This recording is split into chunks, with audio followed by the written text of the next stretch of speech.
povo do nono ano. Sempre os últimos a serem contemplados na gravação de tela, depois que eu já estou cansado demais. Olha aí, 10h10 da noite, estou aqui, gente. República oligárquica.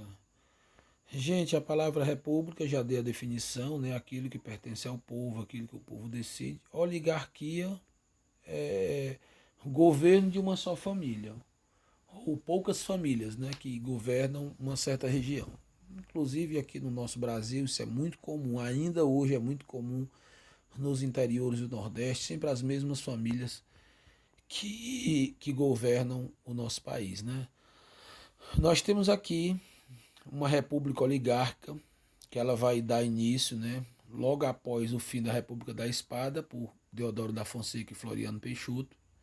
Começa uma distribuição de poderes entre São Paulo e Minas Gerais. São Paulo, gente, é o maior produtor de café do Brasil e na época até do mundo. Até hoje, né, o Brasil é o maior produtor de café do planeta. E Minas Gerais, na época, o maior produtor de leite, de carne bovina do Brasil. Hoje, um dos maiores do mundo. Nesse período, o Brasil vai ser governado por esses dois estados, São Paulo e Minas Gerais. A República Oligárquica vai ser governada por duas classes, uma classe mineira e uma classe paulista. Gente, a política dos governadores. O que é a política dos governadores? São acordos feitos com os governadores dos estados e os coronéis, principalmente aqui no Nordeste. Aqui no Nordeste, gente, tinha tipo assim, uma cidade como essa, por exemplo, tinha um coronel, e esse coronel, ele comandava toda a política da região. Ele geralmente não era candidato a nada. Ele não era prefeito, ele não era governador, ele não era vereador, ele somente mandava na política. Ele colocava os seus candidatos para prefeito, apoiados pelo governador, e na época da política para governador, eles apoiavam os candidatos a governadores. Entendeu? Então é aquela história, toma lá, dá cá. Então, uma mão lavava a outra. Essa história de coronelismo, de coronel, se espalhou por todo o Nordeste, por todos os interiores do Nordeste. O coronel, ele ajudava as pessoas mais pobres, tinha aquela coisa de dar um remédio, de dar um capim pro gado, o gado a vaca do pobre, né? Às vezes o pobre só tinha uma vaca, só tinha uma cabra e não tinha como alimentar esses animais. Aí o coronel tem a fazenda, tinha a baixa de capim dentro da fazenda, tinha um açude. Geralmente os açudes eram os açudes públicos, construídos com dinheiro público. O governo federal sempre construía os açudes dentro das fazendas dos coronéis, que era justamente para os coronéis poder controlar aquela água, né? Era uma fonte de alimento, né? O açude é uma fonte de alimento. O voto de cabresto, aquelas pessoas que ficavam devendo favor ao coronel. Né? O coronel, ele tinha aquela artimanha de ajudar, e as pessoas sendo ajudadas ficavam devendo favor ao coronel. Aí toda vida tinha que votar naquele candidato do coronel. Nós já estamos na República, gente. Nós já podemos, nessa época aqui, já podíamos já escolher os nossos representantes políticos, mas infelizmente começou a nascer esse mecanismo, né, de compra de votos, de voto de cabresto, que hoje ainda é normal, né? Na nossa, na nossa, na nossa sociedade brasileira, isso é muito comum ainda hoje, infelizmente. Temos aqui o poder das oligarquias, né?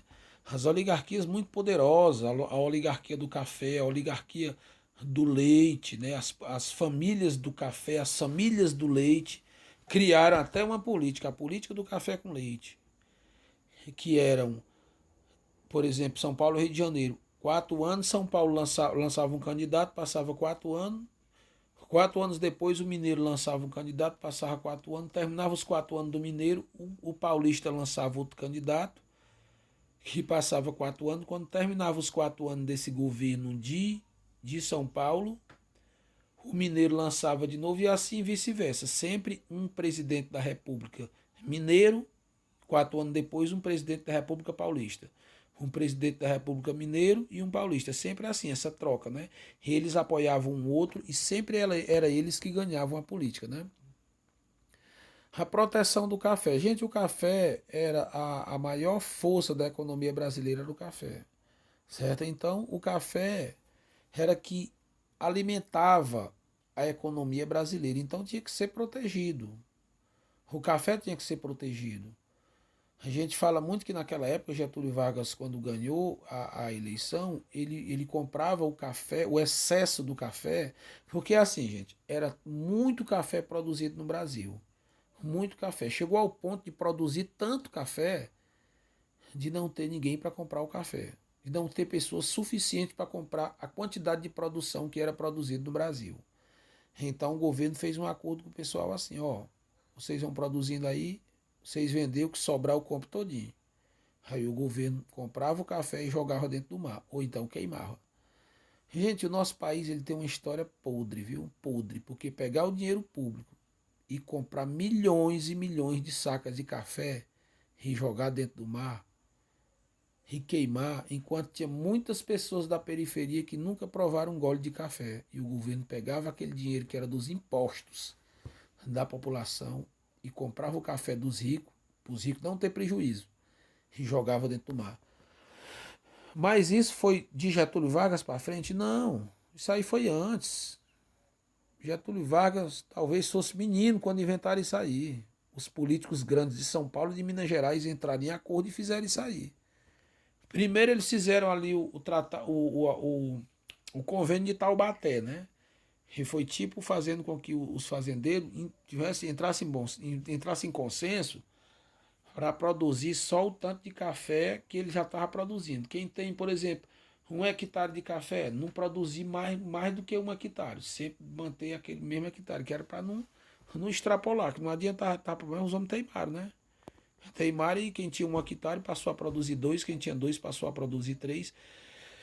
E assim o Brasil super acumulou café.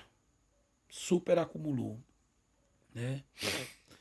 É, os conflitos no campo. Gente, enquanto nessa época os ricos se enriqueciam mais, enchiam muito o bolso de dinheiro proveniente do café, no campo as pessoas passavam fome, sede, morriam de fome, morriam de sede. Começou, gente, nessa época a surgir pessoas como Antônio Conselheiro, por exemplo, Antônio Vicente Mendes Maciel, conhecido como Antônio Conselheiro. Isso era um filme que eu poderia passar para vocês, A Guerra de Canudos, gente. Muito bom esse filme, maravilhoso. Guerra de Canudos, o nome do filme. Foi feito pela Globo, né? Organizado vários atores brasileiros, inclusive o Selton Mello tá lá também, né? Muito bom, gente. Muito bom esse filme. É top de linha. Agora ele é muito longo, é umas 3 horas e meia de filme. É umas 3, 4 aulas pra gente poder terminar esse filme. 3 aulas, né? As 3 aulas pra terminar esse filme. E infelizmente a gente, nessa história da aula remota, a gente não consegue passar um filme para vocês, né? Mas esse cara, Antônio Conselheiro, gente, ele organizou um lugar para pregar o seu evangelho. Ele era católico, né? Ele pregava, saía pregando o evangelho em todo canto. Essa história da República, ela mudou muita coisa, porque criou o casamento civil, né? Que antigamente o casamento era na igreja, e era uma das coisas que Antônio Conselheiro também condenava, que era o casamento civil, que ele dizia que era coisa do diabo. A cobrança de impostos, que era coisa do diabo também, esse negócio do voto era coisa do diabo. E ele queria a volta do imperador ao trono brasileiro. O Brasil voltasse a ser uma monarquia, um império, né? Nessa época o Brasil era república. Ele dizia que a república era o anticristo. E muita gente começou a seguir ele, né? E muitos fazendeiros na época, como ficaram sem funcionários, sem pessoas para trabalhar no campo, começou a pensar que esse homem era uma ameaça para o sistema, né? Sistema de produção de café e de várias outras mercadorias. E começaram a pensar numa ideia para eliminar esse cara, né? Quando eles resolveram eliminar, Antônio Conselheiro já tinha fundado uma cidade, Canudos, né? No interior do Nordeste brasileiro, entre a Bahia e Paraíba, Pernambuco, para aquela região ali, né? No norte da Bahia, pegando uma parte aí desses dois estados que eu citei. E, e ele ele fez o quê? Atraiu muita gente, já tinha 30 mil pessoas morando nessa região.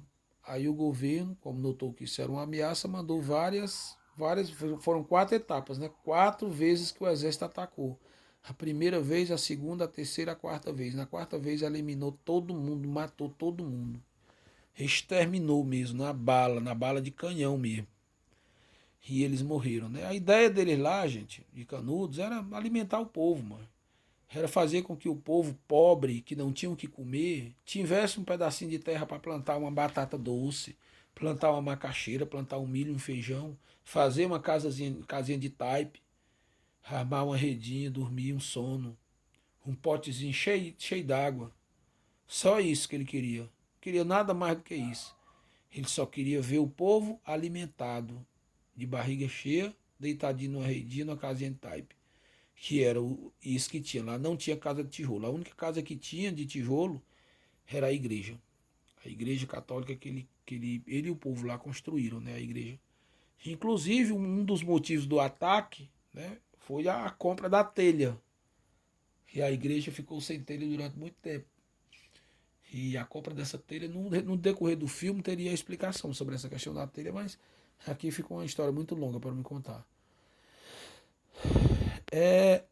As oligarquias, aliás, as expedições de Canudos aqui falam sobre a guerra, como foi que foram os ataques, né? Na cidade de Canudos, está aqui, as pessoas, né, os moradores de Canudos presos em execução, depois foram mortos, né? 1897, né, cara? Pelo amor de Deus, é uma coisa terrível, viu? Aqui a gente tem a Guerra do Contestado, que foi outro movimento também, incluindo pessoas pobres lutando por terra, numa região entre Paraná e Santa Catarina, certo? Pessoas que viviam lá ali daquela lavoura, plantava, colhia. Depois os grandes fazendeiros começaram a se apropriar dessas terras, começaram a plantar grandes plantações de café, milho, criar animais e tomar as terras dessas pessoas mais pobres, né? Mas veio uma fábrica, veio uma empresa, começou a construir uma ferrovia, contratou muita gente trabalhando nessa ferrovia. Depois as pessoas se rebelaram porque eles expulsaram dispensaram essas pessoas que trabalharam nas ferrovias, não pagaram nenhum direito de nada e ainda proibiram de morar às margens da ferrovia. Muita gente se rebelou e passou a seguir um desses pregadores também, né? Que era José Maria, semelhante à história de Antônio Conselheiro, né? Vivia pregando que estava no fim do mundo, Jesus estava voltando e tal. E muita gente passou a seguir ele, né? Mas só que depois foram também exterminados pelo governo federal. Gente, é sempre assim, né? Nem diz aquela música lá dos meninos lá, os cantores sertanejos. É sempre assim, meu amigo. O negócio é sempre assim. O pobre sempre perde. O rico ganha e o pobre perde. O desenrolar do conflito fala aqui como foi que foi, né? A população foi totalmente eliminada pelo governo. Aqui tem a foto do cemitério do contestado, onde a maioria das pessoas foram enterradas, né? Aqui tem o cangaço, né? O cangaço Antônio Virgulino Ferreira da Silva, né? O conhecido como Lampião. O bando de Lampião foi um bando muito conhecido, né? Liderado também por Maria Bonita, que era a esposa de Lampião. Você vê, gente, aqui na foto que ela sempre tirava foto na frente, ó, que isso não era normal. Era normal o homem tirar foto na frente, a mulher ficava sempre um pouco atrás. Aí tá aí, as poucas fotos que tem dele, ela era muito vaidosa, segundo as informações, né? E ela tirava foto aí na frente. Então, o comando do cangaço aqui por Virgulino era atacar fazendas e coronéis, atacar cidades, saquear cidades e viver do roubo, né? Viver do assalto, né? Viver do cangaço, matava pessoas por encomenda, tocava o terror por onde ele passava. Passou muitos anos tocando o terror em toda essa região aqui do Nordeste, Paraíba, Pernambuco, Bahia, Ceará, Rio Grande do Norte. Ele aterrorizava toda essa região.